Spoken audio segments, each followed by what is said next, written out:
Bueno, seguimos más cerca. Gracias por eso, gracias por preferirnos. Y hablar de educación siempre es oportuno.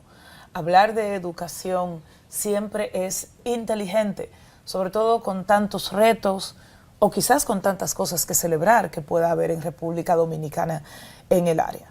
Tenemos a una autoridad en la materia que tiene una experiencia de más de 30 años vinculado al sector, además de docente, de profesor, pues también es ingeniero en sistemas. Me refiero a Juan Valdés, quien es el director del Observatorio de la Asociación Dominicana de Profesores ADP, el Observatorio Educativo, profesor Rafael Santos, por cierto, mi admirado Rafael Santos.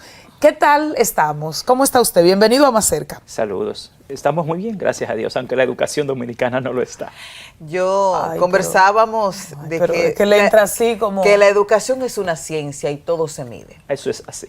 Y nada, y para iniciar esta conversación que será muy productiva e interesante, necesitamos saber en qué estamos bien y en qué estamos mal. Yo pienso que no estamos muy bien, que Pero hemos no involucionado. Mira, estamos muy bien en el hecho de que más que nunca antes la ciudadanía dominicana está consciente de la importancia de la educación. Estamos en la era del conocimiento, estamos en la era digital, en la era de la globalización. Eso ha permitido que toda la ciudadanía ya entienda la relevancia y la importancia de una buena educación.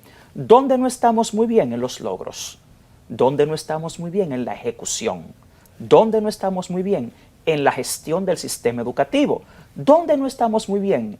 En la calidad del gasto del 4% para la educación.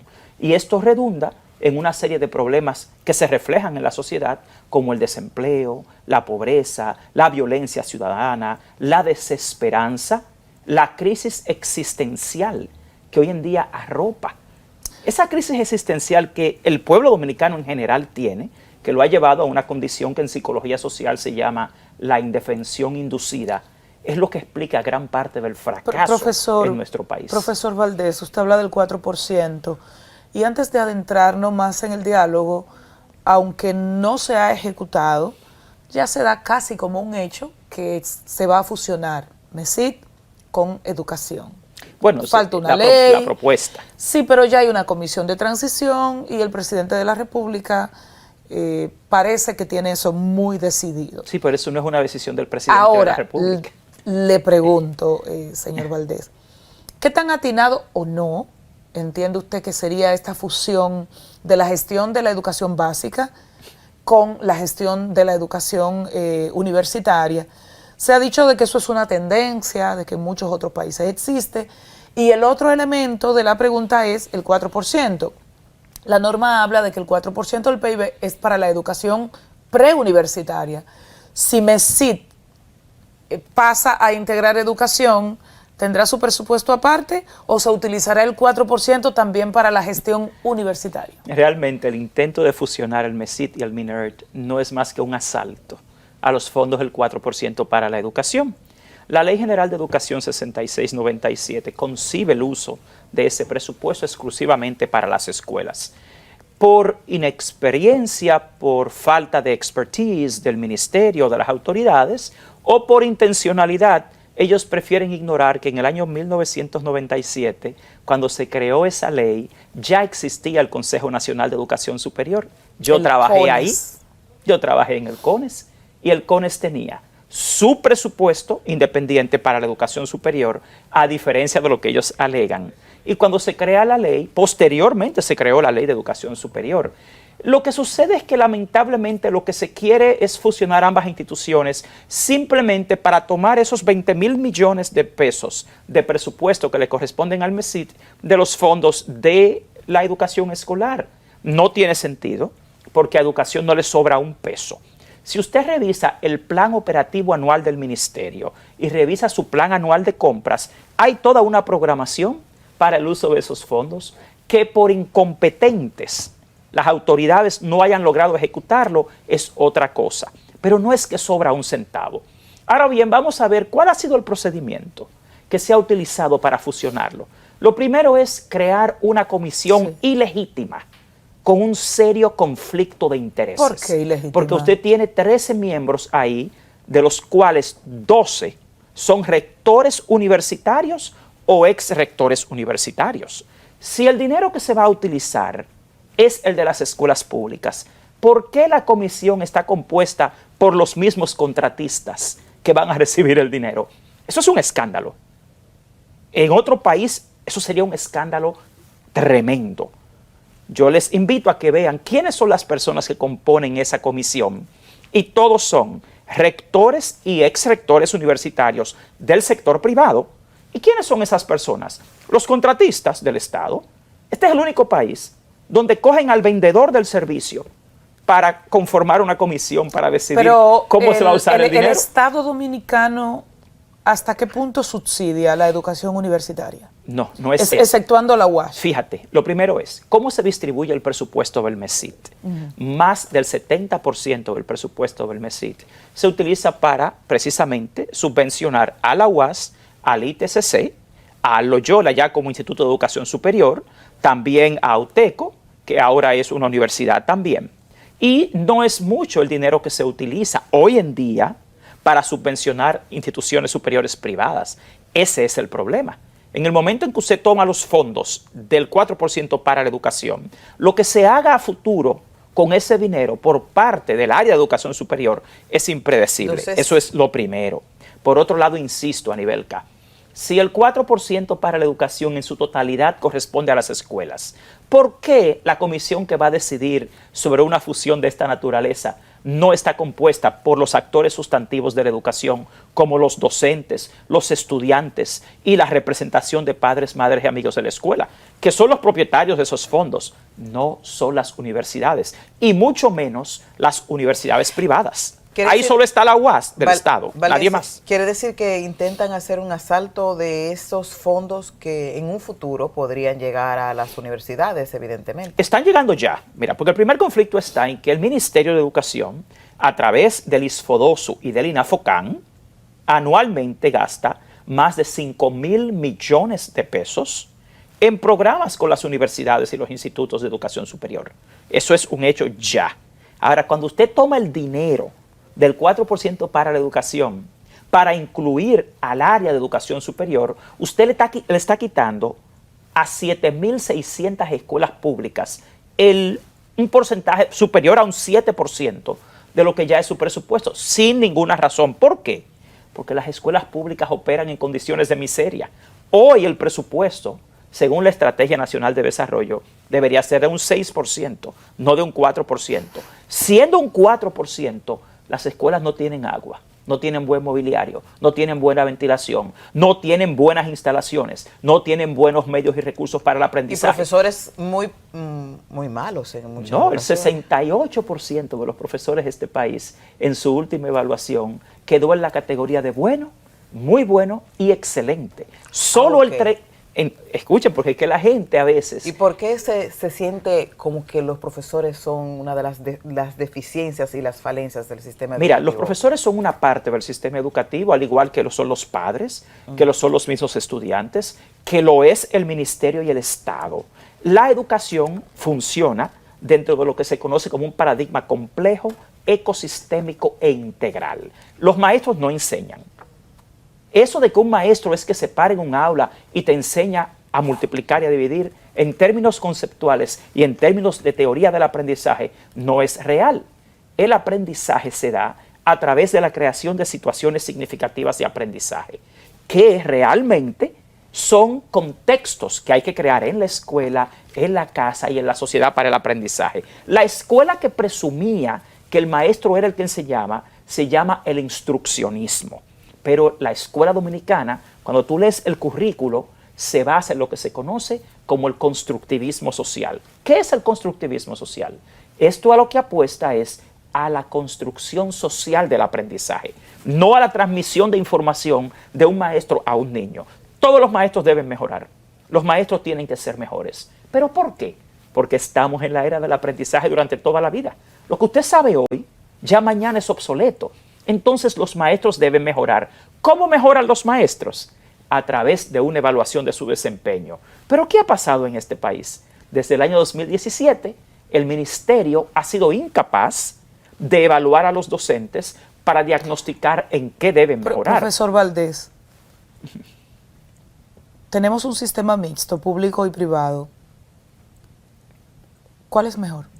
Definitivamente el sector privado tiene mejor desempeño. Tú solo tienes que ver la calificación promedio en las pruebas nacionales del sector privado versus el sector público. Pero el contenido, o sea, el contenido... No, el currículo es el mismo a nivel mismo. Entonces, si el contenido es el mismo, ¿por qué tenemos mejores resultados? Porque tenemos en el sector autoridades privado? Extremadamente incompetentes y inexpertas. ¿Saben por qué? Porque yo soy director de un colegio privado, de un colegio bilingüe internacional, y soy acreditador internacional. He estado en muchos países del mundo evaluando centros educativos y sistemas educativos. Y lo primero que tú tienes que entender son las raíces antropológicas de la educación. Tú tienes que entender quién es el padre, la madre, la familia, en qué contexto se desarrollan. Y en base a Por eso esto, el hijo de profesionales tiene más posibilidades de ser profesional. ese es el contexto. El aprendizaje es contextual. El aprendizaje no es un fenómeno individual. Lo que pasa es que aquí tratan la educación de manera empírica e informal, muy inexperta.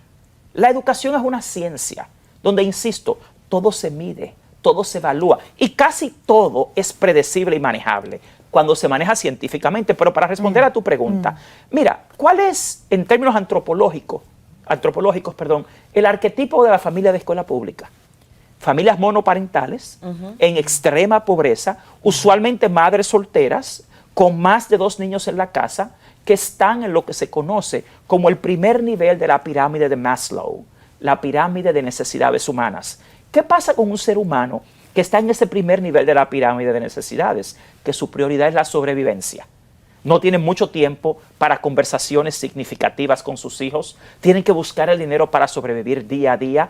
Ellos mismos tienen sus propias situaciones que no han sido atendidas. Y ahora tienen un componente importante, y es la violencia intrafamiliar, la violencia del barrio, el microtráfico, la música que transmite esos valores como lo más normal y lo que debe ser en esos espacios. Tú has dado en la clave. Eso es lo que se llama antropología. Y yo siempre hablo de que en términos antropológicos la escuela dominicana no está siendo coherente entre su diseño curricular y su realidad. Por ejemplo, el tipo de música que más prima hoy en día en este país es violenta, con muy pobre contenido lírico y es adictiva. Sí. Pero el estudiante del colegio también está expuesto a eso. Pero las familias que son de ese grupo de niños están más alertas y pueden luchar contra eso. Además, aunque no lo creas, hay políticas en centros educativos avanzados que tratan estos temas. Yo, por ejemplo, tengo en el colegio que dirijo lo que es la escuela de padres, el club de señoritas y señoritas.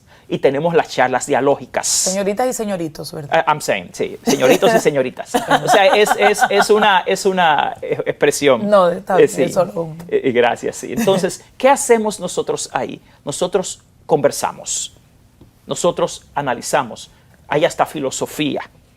Y tú tienes análisis y discusiones existenciales. Por ponerte que son cosas diseñadas para eso que tú acabas de decir. ¿Cuáles son los mayores distractores de los niños de hoy? Y no solamente los niños, también las familias. Entonces, yo pregunto, ¿dónde está la política educativa? Este aparatito que está haciendo mucho daño en la vida de los adultos y jóvenes. Bueno, tú sabes que el tema de los celulares, las tabletas, el cerebro humano tiene un químico que es la dopamina, que es lo que crea la adicción. Estos aparatos están diseñados para cada vez que un niño haga clic, tic, con haptics, tú tienes una estimulación sensorial. El aprendizaje, de hecho, se da a través de la estimulación sensorial. Lo que más te atrae es lo que más tú aprendes. Y todo eso está diseñado por expertos, no en tecnología, no, en psicología, en conducta, en negocio, en si mercadeo. Pulsar a la derecha o la izquierda, Entonces, que está en el lado derecho. Si ustedes saben eso, inferior. no lo saben las autoridades, no lo sabe el Estado.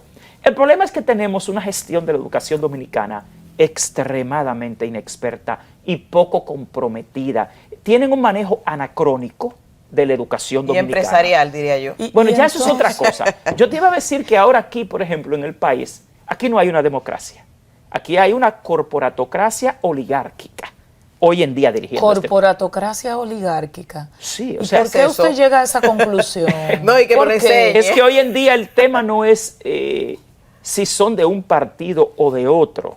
El tema aquí es el gran debate entre la democracia y la oligarquía. Por ejemplo, aquí no hay una democracia en este momento. La gente confunde que el hecho de que la gente tiene derecho a votar, bueno, esa es una democracia en el sentido de lo electoral. Tú puedes decir, bueno, en República Dominicana sí hay una democracia electoral y hasta eso es cuestionable porque la manipulación mediática, la propaganda, la ingeniería social condiciona la votación de una persona que no es muy educado. Ahora, aquí no hay una democracia económica en ningún sentido. Eso no lo puede nadie creer. Y mucho menos, aquí no hay una democracia participativa. Quienes nos representan a nosotros en el Congreso no representan al pueblo, representan a un partido, representan a sus intereses, pero los intereses del pueblo dominicano. Entonces, yo le llamo corporatocracia oligárquica, porque realmente aquí este país lo dirige la oligarquía económica empresarial. Este país no lo dirige la filosofía de un partido, ni de un presidente, ni de un político. Eso hace rato que aquí pasó a la historia. La educación dominicana es el mejor ejemplo. ¿Qué está pasando hoy, por ejemplo, cuando me preguntabas sobre los docentes? ¿Necesitamos mejores docentes? Sí. ¿Cómo tú logras tener mejores docentes? Primero, evaluándolos y haciendo un diagnóstico de sus necesidades formativas. Pero ¿qué ha hecho el Ministerio de Educación ahora? Hoy, el Ministerio está sometido a la justicia y el ministro Ángel Hernández por la ADP y por la Asociación de Docentes de Inglés por un contrato de 599.744.000 pesos que le ha sido asignado a un miembro, a una empresa que es miembro de la Comisión Nacional de Evaluación de Desempeño. Yo, en nombre de la ADP, he estado en esa comisión durante 2 años. También lo he estado en nombre de la Asociación de Docentes de Inglés. Y ahí está una institución que se llama Organización de Estados Iberoamericanos, OEI. En los pasados 4 años, esa empresa tiene 1.514 millones de pesos en contratos con el Ministerio de Educación y su ¿Qué empresa es dependencia. esa? La OEI es la Organización de Estados Iberoamericanos. Esa es una ONG internacional que llegó en este país en el año 2002 y en la gestión de Milagros Ortiz Bosch, a ellos se les dio lo que se llama un convenio sede. El Congreso le da un convenio mediante el cual ellos supuestamente van a hacer cooperación en el área educativa, pero ellos tienen exención total de impuestos. Todos sus proyectos en este país no pagan impuestos. Están exentos de demandas ante la justicia. Están exentos de la ley de libre acceso a la información pública. Y a esa empresa, en los pasados 4 años de gobierno, se le han asignado 1.514 millones. ¿Y quién representa esa empresa en República Dominicana? Es una empresa española dirigida por algunos dominicanos. Y el punto es el siguiente, volviendo al tema de la evaluación de desempeño. Nosotros llevamos 6 años esperando que se evalúen a los profesores. La ADP es la que está exigiendo que los profesores sean evaluados. Y pasamos 2 años en esa comisión. La evaluación debió haber sido en 2021, porque la ley manda a que cada 3 años se evalúen a los docentes. No se hizo por la pandemia, eso lo entendemos. En septiembre de 2022 comenzamos la comisión. Está la ADP, AMPROTET, ASONADEDI, DR, TESOL y CONDETRE. 5 gremios estamos ahí. Y de repente, desde el primer día, nosotros preguntamos, ¿y qué hace esta empresa en la comisión? ¿Qué hace la Organización de Estados Iberoamericanos acá? Si esto es una evaluación del Estado, empleados del Estado. Nos dijeron, bueno, ellos hicieron la evaluación en 2017 y ellos van a estar como veedores de la sociedad aquí. Yo, bueno, muy bien. Pero no. Nosotros lo objetamos, pero ellos lo mantuvieron. Señores, hace un mes nos cita el ministerio para decirnos de la nada que esa empresa, que ha sido parte de la comisión, va a ser la empresa adjudicataria del contrato. Y nosotros, pero excúsenme, ustedes se comprometieron a hacer una licitación pública internacional para evaluar a los profesores. Y llegan al colmo de mentirnos. Señores, eso es corrupción al más alto nivel. Le llamo corrupción porque la prevaricación es un tipo de corrupción en la cual los funcionarios públicos se ponen de acuerdo para violar la ley. ¿A qué altura está ese sometimiento? Bueno, está en el Tribunal Superior Administrativo. Son 2 recursos. Un recurso de amparo que ayer fue descartado, el pasado miércoles fue descartado, porque el que procede es el recurso contencioso administrativo. Y ese también está en el tribunal. Ahora, y lamentablemente ya estamos en la parte final, pero ¿Cuánto, ¿qué cuánta necesitamos? información? ¿Qué necesitamos? ¿Otro plan decenal de educación? No, ¿Otra necesitamos- gestión desde el ministerio? Necesitamos otra gestión ¿Qué es del lo que ministerio. necesitamos? Mira, en este momento el mayor problema que tiene la educación dominicana, insisto, es la incompetencia de las autoridades que dirigen el Ministerio de Educación. No son expertos ninguno en educación escolar. Son rectores y exrectores y vicerrectores universitarios. No tienen experiencia en educación pública. Es como que la MESID sea dueño de educación. No, los intereses de las universidades No, los intereses, privadas, exacto, los porque el MESID intereses es de del la educación Estado. superior. Sí, mira, aquí hay un sistema de carrera docente que comienza con la capacitación, la formación del maestro en la universidad, pésima. El concurso de oposición docente, más del 80% ha reprobado el concurso porque las pruebas no han sido objetivas.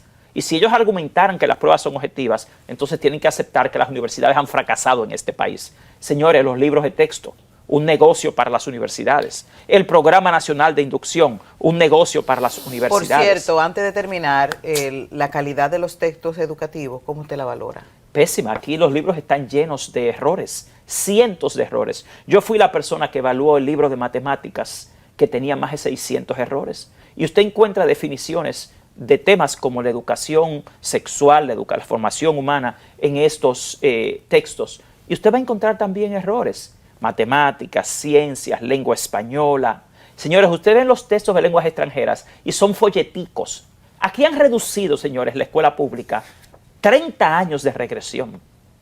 Aquí, en mi opinión, la única solución en este momento es la destitución del ministro Ángel Hernández y de todo su equipo y que ahí entre gente por competencia. Si a un maestro... Las hay en el país. Claro, este país está lleno de gente brillante, sinceramente, y expertos. Dentro de ese mismo ministerio hay gente competente, muy competente, que tiene años trabajando ahí. En el mismo mercado nacional, en la sociedad dominicana, tú tienes muchísima gente comprometida con la educación, pero yo les pregunto a ustedes, ¿cuál fue el criterio que utilizaron para escoger a Ángel Hernández y a su equipo?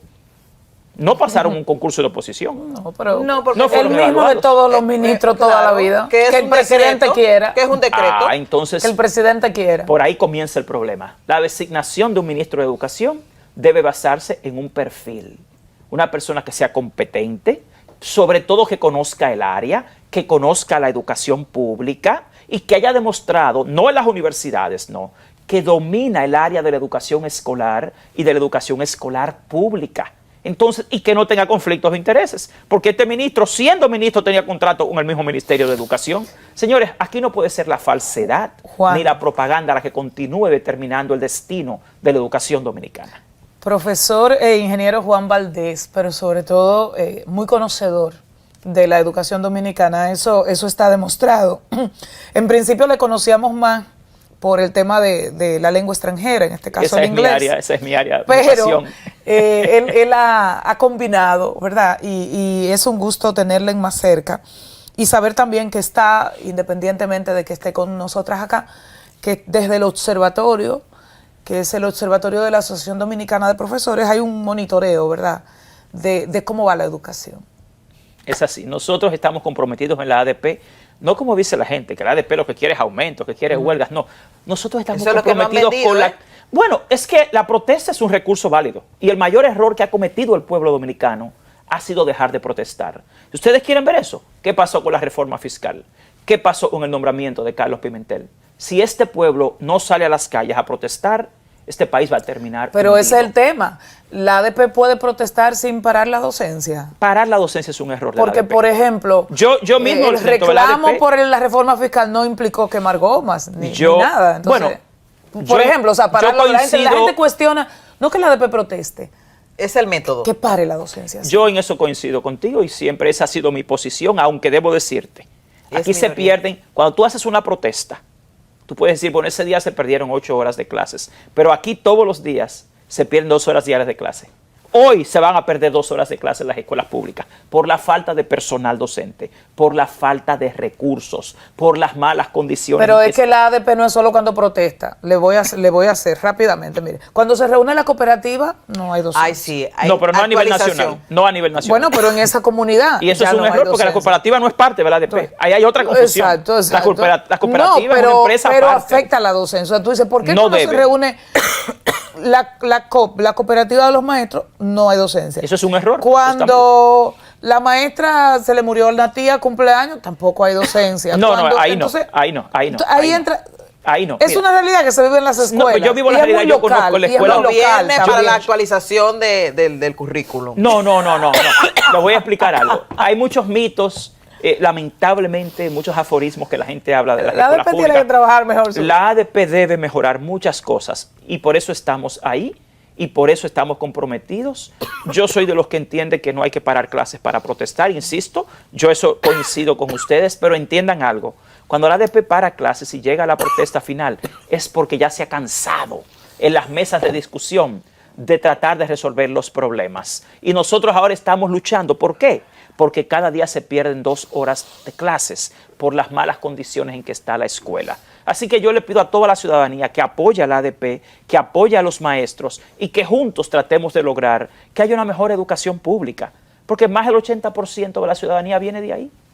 Bueno, Juan Valdés, gracias A ustedes. por estar más cerca del observatorio de la Asociación Dominicana de Profesores. Quedaron muchos temas, pero ya volverá. Ay, la violencia en las escuelas. Ay, terrible. Fenosa. Ay, ay.